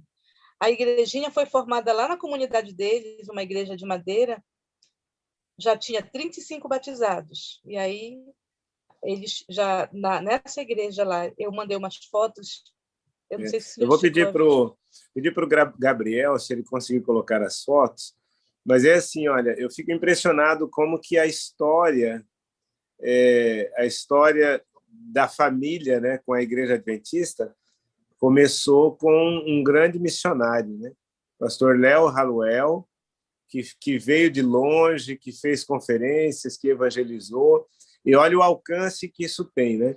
Depois os pais, e aí vem os filhos, e hoje uma missionária aí dando seguimento e continuidade. Fala um pouquinho aí dessa foto, depois o Gabriel vai passando à medida que você vai explicando para a gente. Essa foto aqui já é bem recente, já não é mais lá na comunidade, já é aqui em Tomé Açu, é num bairro distante de pessoas carentes, que eu tenho um projeto depois da Sala 57, né? Eu faço sopa e depois do culto eu levo a sopa dentro do meu carro, no porta-mala, um panelão, e aí quando segura é um 11 pouquinho, horas eu saio segura para um pouquinho distribuir. que daqui a pouco nós vamos falar e terminar o testemunho falando sobre a Sala 57, como que ela entrou na sua vida. Vai passando aí. Aí é lá na comunidade. Essa aqui é na comunidade Forte Castelo. Esse aqui é as pessoas quilombolas, né? Isso aqui eu consegui, essas cestas de alimento, roupa, e geralmente a gente conseguia fazer uma festa de Natal com eles. Conseguia muita coisa aqui na cidade e levava. A minha irmã, Sara, me ajudava muito também. Essa aqui, está aparecendo essa foto assim, meio de lado, mas isso aqui foi na festa de Natal que nós fazíamos, todo ano, com eles. Era amigo secreto, era muita gente que ia. Dava muita Pode gente. passar. Aí virou... Essa aqui acho que já é recente também, né? Não, essa é recente. Essa aqui é a minha Pode classe passar, bíblica, então. tá lá na minha casa aqui. Vamos dar uma olhadinha na igreja, né? Depois daquele barracão que a própria comunidade construiu, né? Volta uma. Ah, não, passa. Essa outra que passou. Aqui. Essa aqui foi o barracão que a gente fez de madeira, de palha, próximo à minha casa, na beira do rio. Isso aqui é uma apresentação das crianças quilombolas. A apresentação era um coralzinho, eles tinham lá, né? E todos sábados eles gostavam de cantar, ia muita gente visita de fora. Eu convidava pessoas de Tomiaçu para ir pregar lá. E depois desse barracão, eles mesmos começaram a construir Construíram. Esse aqui foi... a minha família sempre me ajudou. Meus filhos, todo ano eles iam lá me ajudar. Isso aqui está minha nora, meus filhos, eu e todas as pessoas que a gente evangelizou. Atrás, né, foi o Natal. Todo Natal a gente fazia essa programação diferente lá. Eu trabalhei 9 anos lá com eles. Pode passar, Gabriel. Opa, está chegando na Igreja Nova. Passa mais uma, Gabriel, mais uma. Antes dessa igreja, tem uma igreja de madeira, que veio antes dessa, né? Vamos ver se a gente... Aí essa aqui é a igrejinha chegou. Que a gente... Quando saiu lá da palha, do barracão de palha, a gente construiu essa igreja próxima à comunidade deles, já lá bem porque quando eles iam lá para perto lá com a gente, lá, eles andavam quase 5 quilômetros para ir, todos para lá. Era muito longe, todo sábado, sexta-feira à noite eles iam para a gente fazer. Então vocês saíram do barraco de palha feito na sua casa e a comunidade construiu lá próximo deles. Entendi. E aí depois dessa, então, aí vem outra igreja bonita que aparece ali, cortando a fita. Olha essa aí. foi a inauguração dessa nova igreja, ano passado. O ano passado, olha que bênção, né? Quem que é o pastor hoje mesmo aí, Rosilda? Hoje é o pastor Carlos Anjos. Eu acredito que ele não está na sala. Ele hoje é o nosso pastor, mas quem fez esse trabalho aí... Tem Carlos Nascimento Cimino. aqui. Eu acho que o pastor Cimino está na sala. Pastor quem? Pastor Cimino, Cimino Alves. Cimino? Se tiver aí, levanta a mão aí, pastor Cimino, se tiver por aí. Pode ir falando enquanto ele... Não consegue mais entrar. Ele está bloqueado, né? Ele falou que ele saiu e não consegue mais entrar. Eita, e nem está lotada a sala. Fala para ele tentar aí. Essa é a igreja nova, então, que com a participação dos pastores, da associação, né? Essa é a igreja nova. Essa foi no dia da inauguração. E eu não estava nesse dia. Nós tínhamos uma situação aqui na cidade. E eu vim para cá, para Belém, e eles fizeram essa inauguração lá. Só que eu até hoje eu sofro, né? Porque não está no dia, né? Tão especial lá, né? Mas eles foram... o pastor, eles fizeram muitas menções do primeiro, né? Da primeira trabalho que nós fizemos. Ok. Que bonito, pastor, né? Como é bom. Pastor Cimino está na sala, pastor. Não está ainda, não. Não, né? Não está. Alguém disse que ele não está aí, mas se tiver alguém aí, se tiver alguém que comeu pizza sua lá do Iatai, pode levantar a mãozinha, que a gente sabe que ex-aluno tem em tudo que é lugar, né? E se os pastores estiverem aí também.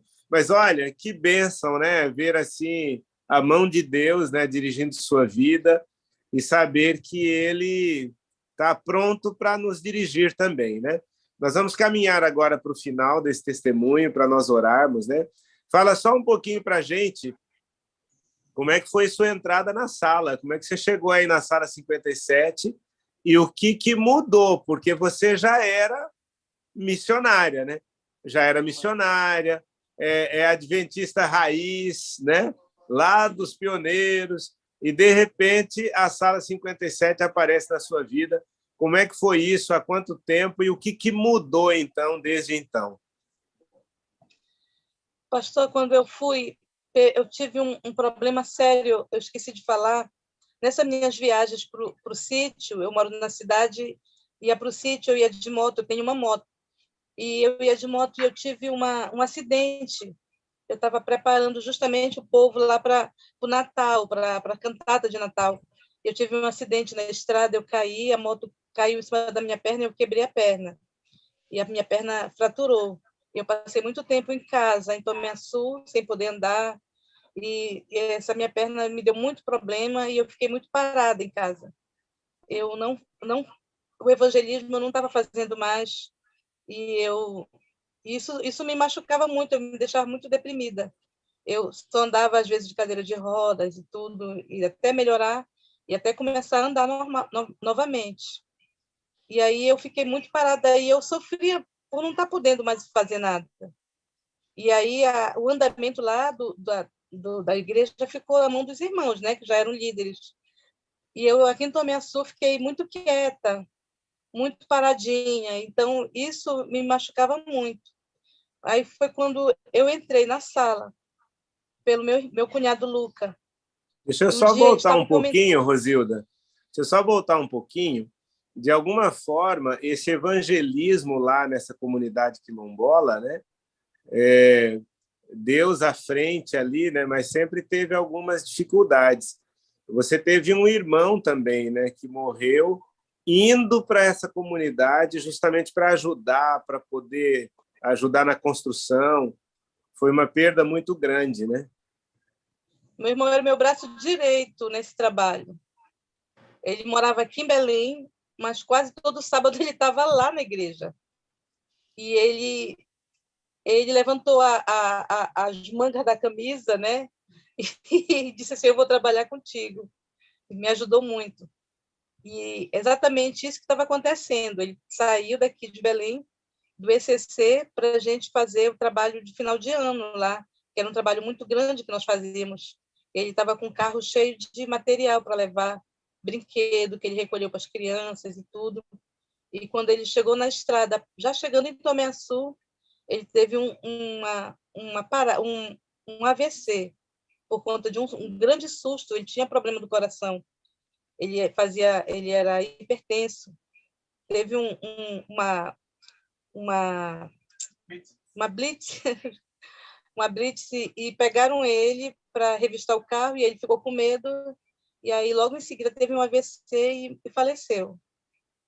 Indo para a missão, né? É. E aí quando eu fiquei só praticamente. Meus filhos me ajudam, mas eles moravam aqui, né? Eles moram em Belém. E depois eu voltei para Tomé Açu, fiquei um pouco assim, realmente, literalmente com as pernas quebradas, né? Não podia mais fazer muita coisa. E aí foi quando eu entrei na sala novamente. Eu ia para a igreja central, mas eu ficava sempre quieta lá. Eu ficava lá no meu cantinho lá. E o povo sabia do meu trabalho lá na cidade, lá no sítio. Aí eu ficava quietinha lá. Quando foi um dia, eu entrei na sala. Quando o meu cunhado passou o link para mim.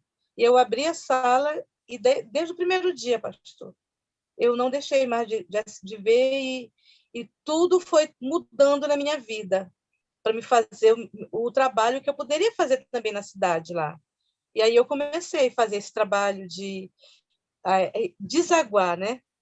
E aí a gente fazia toda sexta-feira eu fiz um projeto para entregar sopa para as comunidades carentes lá próximo. E até hoje eu faço esse trabalho. E depois a igreja começou a me chamar para fazer trabalho também dentro da igreja. Eu fui diretora de escola sabatina. Depois, esse ano, já estou trabalhando com ministério pessoal. Antes você era muito tímida, né? Se sentia diminuída, né? Você mencionou isso. E lá na comunidade você se soltava, né? Porque entendia que estavam todos ali no mesmo nível. Na comunidade eu pregava, eu cantava. É porque as pessoas lá são muito simples. Então eu Mas me sentia... a sala e essa vivência da sala e com o Espírito Santo, você levantou a sua autoestima, né? Você entendeu a sua importância, o seu valor, passou a pregar em outras igrejas também, né? Foi isso que a sala me ajudou a a transformar aquele meu pensamento, né? Que eu achava que eu era um pouquinho menos, né? E aí eu levantei meu astral e comecei a trabalhar. Comecei a pregar. Hoje em dia eu prego na igreja. Quando eu participo da Sala 57, eu anoto tudo que eu anoto, eu uso para os meus sermões. As pessoas me convidam para o Ministério da Mulher para pregar, e eu faço lição de escola sabatina em outras igrejas. Eu faço parte do ministério. É interessante, Rosilda, que a gente sempre diz isso, né? Às vezes as pessoas querem ser missionários lá na África, né? Longe, quando podem realizar o trabalho de Deus na sua igreja, na sua comunidade ali do lado, né? Você foi para uma África brasileira, fez um excelente trabalho lá. Exatamente. E, de repente, Deus te deixou mais perto de casa, até para levantar outros líderes lá para poder seguir o trabalho. E ele apresentou para você outras oportunidades de trabalho que você faz não só na igreja, pregando, mas na comunidade também. Tem um rapaz aqui na sala que se chama Lucivaldo. O Lucivaldo, a moderadora do Lucivaldo é a Iclei, né? Eu me lembro que eu passei, quando eu entrei, a Iclei foi a minha primeira moderadora também ali, né? E ela me mandava o link no começo, e aquelas pessoas que pediam o link para mim, eu passava para a Iclei, e me parece que o Lucivaldo que passou para você. Vamos ver se o Gabriel... Lucivaldo faz um trabalho extraordinário na Sala 57. Assim, tem uma lista aí, o Lucivaldo. Abre o seu microfone aí, Lucivaldo.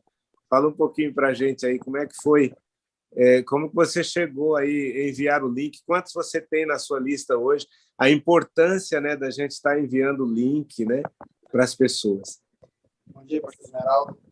Na verdade, eu participo da sala desde 7 de abril de 2021, quando a minha irmã Leciane me convidou para participar da sala, e aí eu queria entrar naquele mesmo dia, só que ela disse, mano, amanhã é terça-feira, não tem sala, mas quarta-feira você entra. Aí quando foi quarta-feira, ela mandou o link para mim, e também a partir daí, nunca mais eu fiquei fora da sala.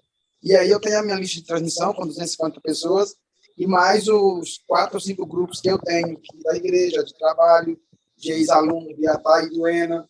Chega perto de 400 a 500 pessoas, o número de pessoas que eu mando o link todos os dias, inclusive para a Rosilda, que é a minha cunhada. Que bênção, né? Tá vendo aí, olha, a importância de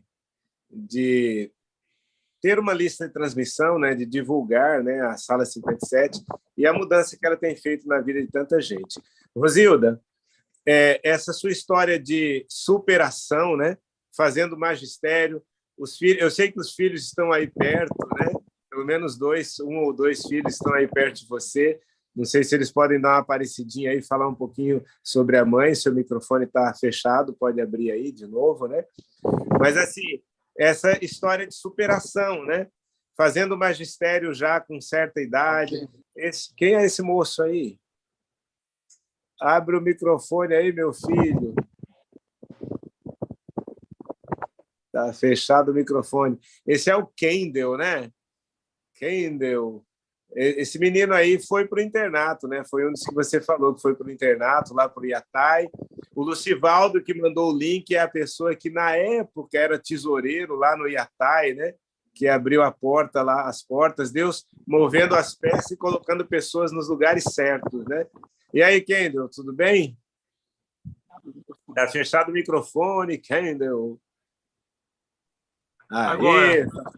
Agora. E aí, Kendall, como é que você se sente com uma mãe assim batalhadora de superação, fazendo magistério, pedagogia, terminando quase com 60 anos, esse trabalho bonito missionário lá nos quilombolas, né? Na verdade, a gente fica muito feliz porque é um exemplo para a gente. Tem 2 áudios abertos, Kendall, se puder fechar um aí. Aqui na minha mão, minha esposa já levou para ele. Beleza. Aí é um exemplo, né, pastor? a gente tem a nossa mãe como exemplo. A gente sempre, quando a gente morava aqui em Belém, e ela fazia esse trabalho lá para Tomé Açu, a gente só ficava sabendo das notícias, né? E quando a gente ia para lá, como vocês viram nas fotos lá, a gente ficava assim impressionado com o tamanho do evangelismo que ela estava fazendo ali, e as pessoas assim com brilho nos olhos, né, do trabalho que era feito. E a gente, com o exemplo que estava acontecendo lá, a gente procurava tentar, pelo menos, né, fazer algumas coisas aqui em Belém também. Então, é um exemplo, né, que vai passando para outras pessoas, assim, a gente ficou realmente bem impressionado. De pai para filho, né? Rosilda, qual o recado que você deixa hoje para esses que estão na sala enfrentando dificuldades, achando que o tempo já passou, achando que não dá para fazer mais nada, né? Nem com perna quebrada você parou direito, né? Você continuou, prosseguiu, criou 3 filhos bem criados, né? E são firmes na fé até hoje. Qual o recado que você deixa, né, para todas essas pessoas que estão aqui precisando de uma palavra aí de motivação para superar as questões e os problemas da vida? Eu digo para não desistir nunca, porque sempre há tempo, não desistir. Se você se propõe a fazer algo, você faça. Não deixe para depois, não deixe para amanhã. E não desista, porque Deus sempre tem um propósito, né? Com certeza. A gente precisa ser determinado, né? E fazer o trabalho. Quando eu estava na sala de aula, eu ia para a sala de aula com a perna quebrada e enfaixada, e as meninas jovens, elas olhavam para mim e realmente elas sentiam, né? Ela disse, poxa, eu vejo como você tem força de vontade, né? Então, eu acho que o meu exemplo, muita gente viu e não deixar o desânimo, né, chegar e a gente superar as dificuldades. Deus, ele sempre ampara. Graças a Deus, né? Estou vendo ali a Fátima Araújo vibrando, né, com esse testemunho, né, Fátima? Estou vendo ali a mulher com o nome mais bonito, a Esmeralda também, animada ali, né, Esmeralda, com um testemunho desse, a Janete, né? Agradeço aí ao Lucivaldo, né, por ter enviado o link também, né, para a Rosilda. Estou vendo ali o Luiz Bispo, né? São testemunhos, né, de superação, do poder do Espírito Santo. Uma história que começou lá atrás com um missionário que veio de tão longe, né? Pastor Léo Raluel, que se desprendeu, né? Viajou e rodou aqui por esse estado e por tantos outros lugares, né? Levando a mensagem do Evangelho. E depois aí a gente vê o resultado de tudo isso, né? Uma família enorme, uma família grande. Eu disse aqui que a família Pantoja domina quase Belém do Pará, todos ali firmes na fé, né? E o trabalho continuando. Vimos uma igreja linda, né, Pastor Arão? Construída ali, que começou com um barraco de palha, né? Depois visitando, trazendo a comunidade, a própria comunidade construindo a sua igreja. Depois o envolvimento, hoje uma igreja bonita, inaugurada ali. Louvado seja o nome do Senhor por Amém. Isso. E nós precisamos sair do nosso lugar, sair da nossa mesmice, né? E buscar a superação. O Espírito Santo está ali motivando a gente, buscando, impulsionando, e ele tem grandes coisas preparadas para mim, para você, preparadas para nós hoje e para toda a nossa vida. Nós vamos orar a Deus agradecendo nesse momento, como oramos lá no começo, né, para que o Espírito Santo conduzisse tudo, né? Pastor Wagner, ele está acompanhando a sala aí, mas ele está em viagem ali para Lusiânia para participar de um encontro de casais. Vamos orar pelo pastor Wagner para que Deus possa usá-lo ali. Agradeço a família da irmã Rosilda, né? Uma família linda que eu tive a oportunidade de conhecer, família grande, todo mundo muito empolgado, animado. Agradeço ao Lucivaldo também, né? Eu estou na casa do Lucivaldo, aqui um hotel 5 estrelas, né? Com a família, um missionário também grandioso, né? Que compartilha o link e prega o evangelho. Então, nós vamos orar, agradecer a Deus, porque Ele esteve conosco hoje e promete estar sempre. Ao pastor Bruno pela mensagem maravilhosa também. Vamos orar? Senhor Deus, Pai Todo-Poderoso, muito, muito, muito obrigado, porque nesta manhã nós pudemos ver a ação do Espírito Santo na vida de pessoas como o pastor Bruno, que trouxe a mensagem para nós, como a irmã Rosilda, exemplo de superação, exemplo de vida missionária, de pregação do Evangelho, que ela continue assim com essa força, sendo usada pelo Espírito Santo. Agradecemos porque o Senhor trabalhou também no nosso coração hoje, com a palavra viva, com o testemunho vivo. O Senhor, com certeza, moveu corações, impressionou vidas aqui. Pessoas que precisam superar situações, às vezes de casamento, às vezes situações adversas de trabalho, às vezes alguma coisa que não está avançando muito e, às vezes, na tentação de desistir, que o Senhor hoje possa renovar as forças e deixar bem claro que nós não estamos sozinhos, que o Senhor está conosco, nos iluminando o caminho, nos movendo para que a tua vontade seja feita. Eu quero entregar ao Pai cada pessoa que está neste momento, nesta sala, aqueles que irão entrar depois também. Cerca o lar de cada um, ó Deus, com os teus anjos poderosos, e que no lar de cada um possa reinar a paz, a harmonia, que os sonhos de cada um sejam os sonhos do Senhor, sonhos plantados pelo Senhor no coração de cada um, e que os sonhos do Senhor se realizem na nossa vida, que tenhamos um excelente dia, um dia de testemunho, de superação, desaguando, abençoando pessoas. Nós colocamos a nossa agenda e os nossos planos diante do teu altar, e que a agenda do Senhor se cumpra em nós. Nós oramos agradecidos no doce nome do nosso Senhor Jesus Cristo, hoje, que reina hoje e sempre, para todo sempre. Amém, amém e amém. Que Deus seja louvado, graças a Deus, que bênção! E agora chegou a hora de nos despedirmos. A gente gosta de estar aqui, mas eu sei que todo mundo tem as suas tarefas e atividades. Então, nós queremos abrir aí para todo mundo. Eu não vou dizer, não fala aí. Bom dia com alegria. Bom dia com alegria. Bom dia. Agora é só comigo. Deus, bom dia. Gabriel fechou aí. Pessoal, é o seguinte. É domingo, tem muita coisa para fazer. Eu tenho um casamento daqui a pouco. Quero avisar aqui que vai se casar em Belém a Larissa e o Weider. O Esmeraldo vai esquecer, mas é o nome também que dá para me perdoar, né? A Larissa e o Weider. E quem quiser mandar presente, depois eu vou colocar o endereço aí, é só mandar os presentes. Posso ir para a festa, pastor? Mas olhe por eles. A Larissa é filha do Lucivaldo, que vai se casar hoje. Então, olha, nós vamos contagem regressiva. Um grande abraço para todo mundo. Que Deus abençoe. Queremos todos povo do Senhor. Grande abraço, Gabriel. Cadê o pastor Moreira? Estou com saudade do pastor Moreira. Abençoe a todos. Amém. Pastor Moreira, saudade.